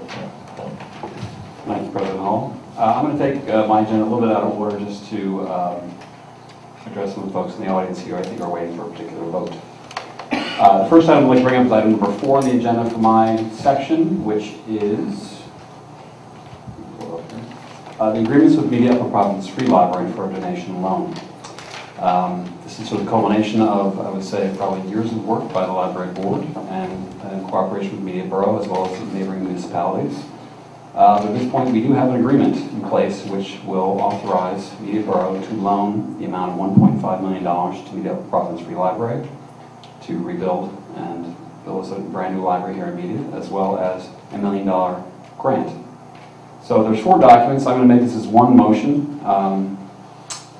One is for the grant agreement, a construction loan agreement, a mortgage agreement, and a promissory note agreement as outlined by our solicitor. And I'll just add that there's one minor issue, which is that the legal name of the library should be corrected to be the actual legal name of the library, which is I believe it is Media Library, Inc. Company. It's how it's registered with the Department of State, and it goes by Media Upper Providence Free Library, so it will be Media Library, Inc. trading as Media Upper Providence Free Library. Okay. So I'll make the motion that we adopt, enable Media Borough to sign and execute these agreements with using the name legally listed for the library with Secretary of State, or not Secretary of State, That's correct. Secretary of State, doing business with Media Upper Providence Free Library, and that's the motion. Motion's been made and seconded. I think that there's a theme developing tonight, which is that if it's something worthwhile, we have quite a time getting the motion out. But we have a motion that's made and seconded with regard to the executing certain agreements with the library with regard to their construction project. Is there any discussion on the motion? Just for clarification, I didn't get a chance to read it in detail. I was out of town most of the week on business. Was there any clarification with regards to the issue that if the library was to default on what would happen with the property? I mean, it's because it's The board it's a decision? trust. The board decisions mean? No, with the property itself. You're talking about the fact That is a trust. The reversionary interest. Exactly. It was donated on, part of the real estate was donated on condition that it be used for library. And if not, it would revert to the heirs of the donor. If they were to default and were to foreclose, you would be able to take the whole property as long as you continue to operate some form of library on at least a portion of it. If you wanted to shut down the library completely, you would be in a position of having to get some workman's court decision on how to split up the proceeds of selling the place. I thought that was an issue that was going to be resolved, not with us being required to take any further action, i.e. workman's court.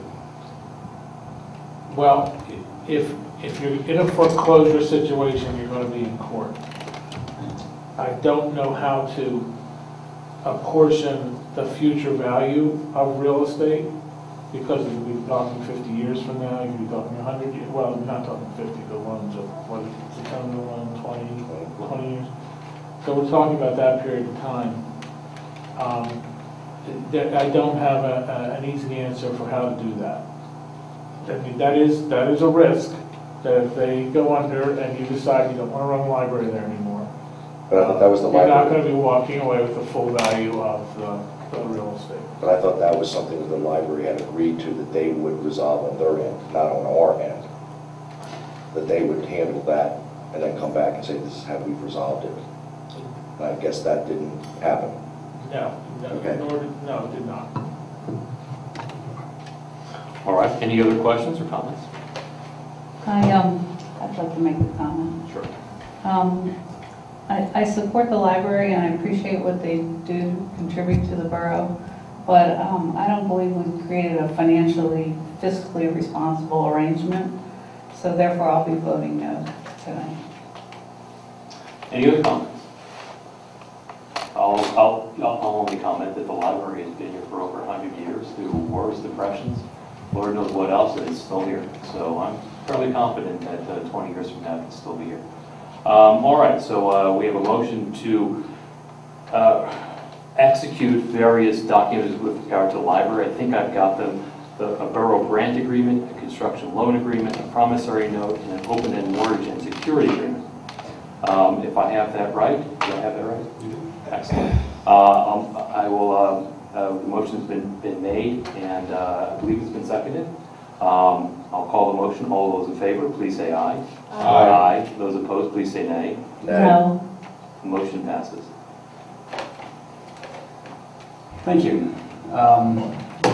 Next up is, I guess I'll just report a little news about the library. They are obviously on the road to construction, and with this agreement, they can move forward in good faith.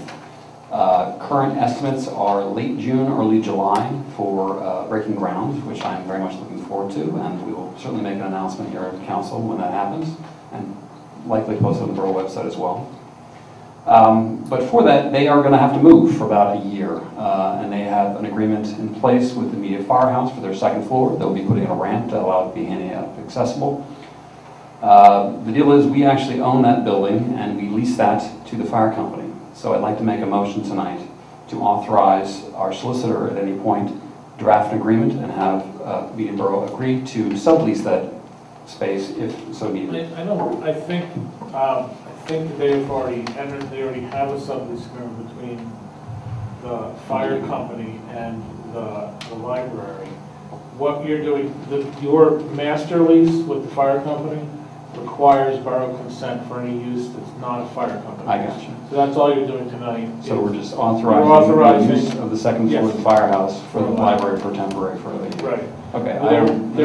There won't be any direct lease, any agreement between the borough and the library for this purpose. It's between the fire company and the library. All right, let me revise what I just said.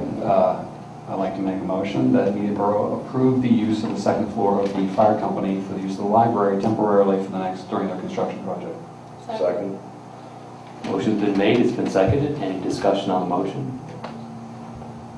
Hearing none. All those who favor authorizing the immediate fire company to enter into an agreement to sublease space to the library, please say aye. Yes. Aye. Those opposed, please say nay. Motion passes. Thank you. That concludes my issues regarding the library. Thank you very much for all coming. And congratulations. I'm going to go back to the beginning of my agenda. First item is payment of bills for the month of April. I make a motion that we approve all bills paid for the month of April in the following amounts. From the general fund, $622,091.83. From the Recreation Fund, $4,672.79. No funds from liquid fuels. And from the Capital Fund, $36,915.08. For a grand total of $663,679.70. So moved. Motion to pay the borough's bills for the month of April 2015. Is there a second on the motion? There is. Any discussion on the motion? Hearing none. All those who favor payment of the bills, borough's bills for the month of April 2015 from the General, Recreation, and Capital Funds as outlined by Councilman Davidson, please say aye. Aye. Aye. Those opposed, please say nay. The motion passes. Thank you. Next up is a request from Transition Town Media to use the borough parking lot for the Pico Smart House Call Block Party. The date of the event.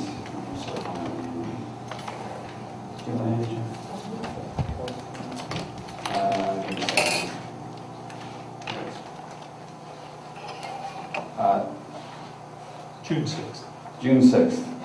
So this is an event from Transition Town in partnership with the Environmental Advisory Committee, our council, I should say, to host PICO will come and invite residents to come visit a truck and a display where they have the opportunity to audit your energy usage within your home. And I think the goal is obviously to make savings in your monthly payments, your heating bills, electrical bills, things like that. So it's a great sort of service that PICO provides. Obviously the EAC has done it as well. And I recommend all members of the community come out and see if you can reduce your energy consumption. So they give out the gift plates. I'm sure they have bling they give away, but I can't enumerate what that is. They give out watts. So I'll make that in form of motion. Is there a second on the motion? Second. Is there any discussion on the motion? I'll call the question. All those who favor approving the request from Transition Town Media for the use of the Borough Hall parking lot on June 6, 2015 for the demonstration of a PICO Smart House call block party, please say aye. Aye. Yes. Aye. Those opposed, please say nay. The motion passes. Next on my agenda is there was a request last year to put together a policy for how we contribute to nonprofit organizations in the borough. So Finance met on this. We came up with a policy which effectively lists sort of a basic criteria, some documentation that we prefer to get from nonprofits who wish to receive funding from the borough.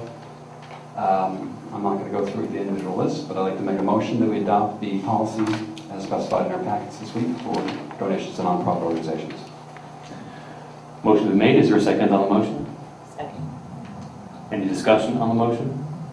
Just wish it was a little bit more robust. I don't think it has the impact that it should, but it's a start. All right. Any other discussion? Hearing none, all those in favor of approving the policy for donations to nonprofit organizations, please say aye. Aye. Yes. Aye. Those opposed, please say nay. Motion passes. The last item from my agenda tonight is a child abuse action policy. This is just general housekeeping. It is a state law that we instruct members of our staff as well as volunteers who work for the borough that if they see any sort of possibility of child abuse during their duties, that they need to report it to the proper authorities. So I would like to make a motion to adopt the child abuse action policy as indicated in our packet. Second. Say it again. Which part? Do you want to Adopt. I make a motion to adopt the child abuse action policy. All right. Motion's been made. It's been seconded. Any discussion on the motion? Just a point of clarification. If not for me, then for members of the public. Solicitor Scott, this is something that we're required to adopt because of state requirements? Yeah, at first glance, Mr. Smith and I discussed it and thought, well, we don't really conduct any child programs, but the fact is the rec department has some independent contractors that teach yoga or something to children, and independent contractors. Thanks. Independent contractors do trigger this law, so you need to have this policy in place. And our insurer wants it, and if you don't have it and you had a claim, the insurer could possibly, deny coverage. So. All right, thank you for that point of clarification. Unless there's further call for discussion, I will call the question. All those who favor adopting the child abuse action policy, please say aye. Aye. Yes. Aye. Those opposed, please say nay. The motion passes. Thank you. As I'm required to do every week, we have an app for the iPhone. Whoops, there it goes. Called Public Stuff. You can download from the App Store or the Android equivalent of that on your phone. And what it'll let you do is walk around town. You see a crack in the sidewalk, a tree that needs trimming, whatever you need. You take a picture of the phone, tag the location you're at, report it straight to our borough offices here. You put information in as you desire, and we will follow up with that. And it makes it a lot easier to get in touch with the borough. So with that concludes my report. Are there any questions for Councilman Davidson? Hearing none, we'll move on to Councilwoman Amy Johnson, Farmers Market, Fair Trade, and Shade Tree. Thank you. I am happy to report that the 6th season of the Farmers Market opened up last Thursday with a bang. There was a great showing of customers who all got to enjoy complimentary locally made birch beer while they shopped. There was a great vibe, and the committee was thrilled with the turnout. Despite the chilly, rainy day today, shoppers still came out to the market in preparation for the holiday weekend. At the market today, you could have found everything you needed for your party and the holiday weekend. You could have found sausages, pasture-raised poultry, an array of produce and fruits, bread, cheeses, jarred condiments, olive oils and vinegars, pickles, and nothing says summer is coming like strawberries. So there were several vendors who had strawberries for sale. I actually brought a sample for council this evening from the market. So we'll just pass these down, okay, to entice you to come to the market next week. While you're, make sure you head over to the Media Farmers Market website where they have delicious recipes. You can sign up for the weekly newsletter where you will find out which vendors will be present each week. Nothing to report specific on Shade Tree. Fair Trade, reminder that the Media Fair Trade has a stand at the Media's Farmers Market. They sell an array of fair trade items, including bananas, every week for the entire market season. The Fair Trade song and video will be screened at the Media Film Festival, May 29th through the 30th. And they're also recruiting runners for the Media 5-miler. They're putting together a Media Fair Trade running team. So contact them if you would like to join their team. That concludes my report. All right, any questions for Councilwoman Amy Johnson? Hearing none, I'm going to turn the things over to Councilwoman Dixon, who's got a mouthful of strawberries. Public Relations and Historical Archives. Okay. Oh, all right. The Historic Archives packed up everything, boxed and packed and ready for the movers. And when you know, last week they got a request from someone to do research. They want to write a story about media. The Commission's next meeting is next Thursday, so if anybody wants to join, it's 6:30.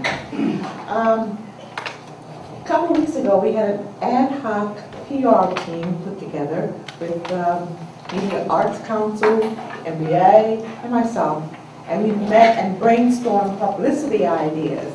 The plan is to keep positive press and appealing alerts going all summer long, connecting businesses and events so that the Inside Out program and Dining Under the Stars benefits a large group of our community. To that end, there was, I don't know how many of you saw it, but there was an absolutely wonderful story in last Sunday's Inquirer. You did see it, wasn't it? Award-winning author Beth Kephart did a story on Bob Dean. We all know Bob Dean, right? He's a sculptor and a potter. And in telling Bob's story, she mentioned an awful lot of things like media's Dining Under the Stars, of course, and a few of the restaurants by name, but mostly showing that there was just great varieties. He talks about the Thai and the Spanish and the French and the Mexicans and the restaurants. She also mentioned some of the businesses by name, like Earth and State and Trader Joe's. And she writes out the Philadelphia Museum of Art's Inside Out program, the highly quality of diverse replicas. Now that's the part, we took our walk already, so it's very diverse, it's really super. And so even though the story was on Bob Dean, it really covered an awful lot about who we are as media is moving. And yesterday, I'm getting ready for work, and NBC 10 does a spot on media and the SPCA news. So even though that's Media Bureau, actually, it says media, they were happy to report it.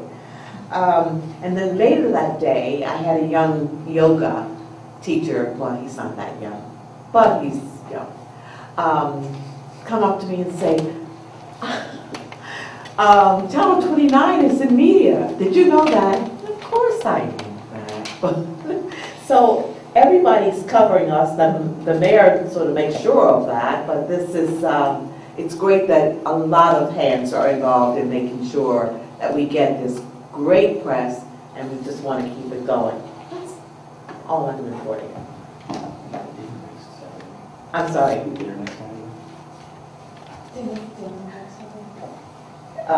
Yeah, do you want me to announce that? Yes. It's all right to do that? It certainly is. You're talking about the NAACP? I am. Okay, so the Media Branch NAACP is having a blue and gold spring fling is what they're calling it. And we're using the Delaware County Bar Association building. We've got giveaways and prizes and all types of things. This is a fundraiser for us. And it's only $30 per ticket.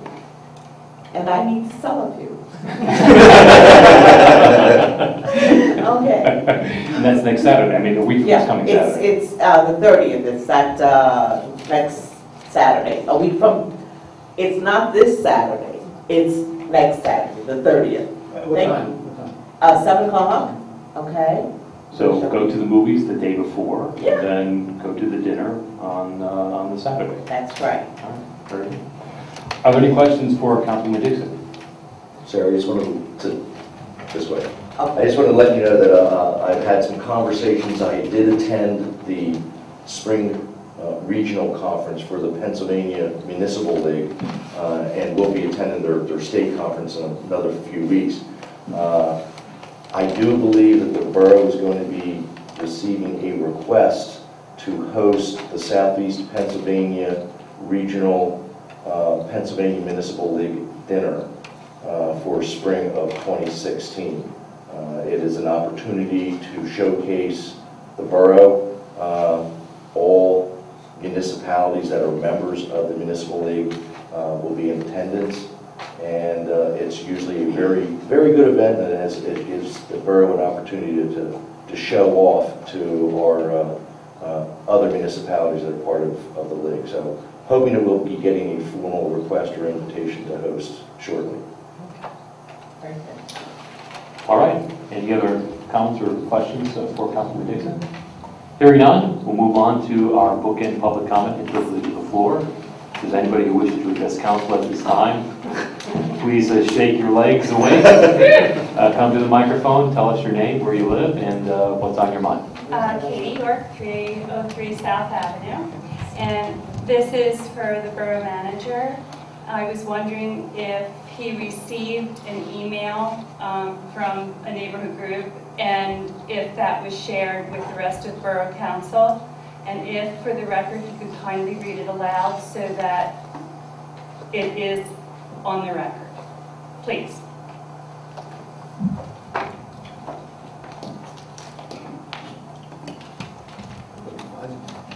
He knows where everything is. He does. I think there were several emails. What was the title of the email? The one, the email sort of has a number of questions. Some of them concern safety, some concern what will be allowed to park in this area.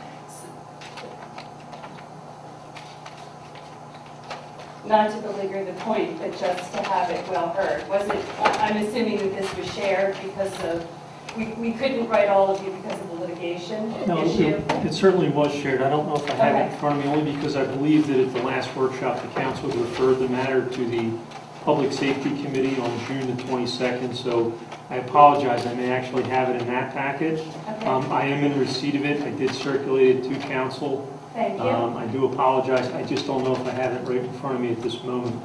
That's fine. No worries. I guess we'll pick it up June 22nd. But just very briefly, we're concerned about the fact that the borough engineer really didn't go out initially and take measurements to ensure that a lot of the drawings and so forth, but you're doing it now. So a lot of this is follow-up. But I guess some of the concerns were what is allowed to park in this spot. Can people do repairs? Can it be a boat trailer? Can it be a boat? If everyone does this on the block, then it does in fact become private parking because there is no public parking left. Do you understand if there's a curb cut all the way down, you really don't have any more public parking? And it was a big concern because of the school children and the bus that's there every day that stops pretty much directly where the curb cut will be at the driveway area, backing out and coming in. It does cause a lot of issues. So I'm not beleaguering anything other than to say that these are very, very real concerns that should also be considered. Okay? Thank you. Thank you. And just for clarification, I don't know that I mentioned this during the course of the evening, but the moratorium about curb cuts is 180 days moratorium. It's still in effect. It now does not apply to undeveloped properties subject to certain conditions. There aren't any undeveloped properties on your block, so that moratorium will be in effect. And we've already seen a draft from our solicitor about curb cuts and restrictions placed upon them. So we are working on that, and I think that your input at the meeting in public safety will be very, very helpful for us to get a grip on this. I mean, as I think I was at pains to say, I don't think that I was particularly happy about the outcome here, but unfortunately, I believe that we're compelled by law to reach that outcome. So we're trying to make sure that we don't face this issue again. And I do commend all the neighbors in that neighborhood for coming together. And I understand that not everyone agrees about this, but everyone does agree that this is an issue that needs to be faced. And I think that this is a great opportunity for us. You're amazing. I can't believe you found it. Well, we're working in tandem. I know if I gave him enough time, he'd find it. It's dated May 13, and as Mrs. York had mentioned, there's a number of items that, some good questions that were posed. I do believe it was shared with council and certainly will be in front of the Public Safety Committee, the mayor and the chief on June the 22nd. So I do have it, so thank you very much. Appreciate that. Thank you. Clarity, Mr. President? Of course. The parking restriction, without a doubt, would fall under the purview of public safety. I guess the question I have is, this appears that this is going to be an ordinance change, or an ordinance with regards to curb cuts. And so, and I'm just looking for clarity, is this a public safety or is this a community development committee project? Because the last thing I want are these poor people to come to my meeting and then go, oops, it's an ordinance, now go to the next meeting. I'm just looking for clarity. I mean, I'm not sure what we in public safety will be. We will be able to sit there and voice an opinion. For what it's worth, I was planning to, at the last CDC meeting, there was some comments. Jim Jeffrey had some suggestions. I was planning to bring it back to the CDC meeting because I want Mr. Jeffrey to kind of assist with the project. So that was my intention, to bring back to a large rate. I mean, we can discuss it later. I promise you we'll get a hold of you one way or another. You know. It's appreciated. Food for thought. All right. Does anyone else wish to address council at this time? Hearing none, do I hear a motion to adjourn? So moved. Second. We are adjourned. Thank you, folks. Enjoy your Memorial Day weekend.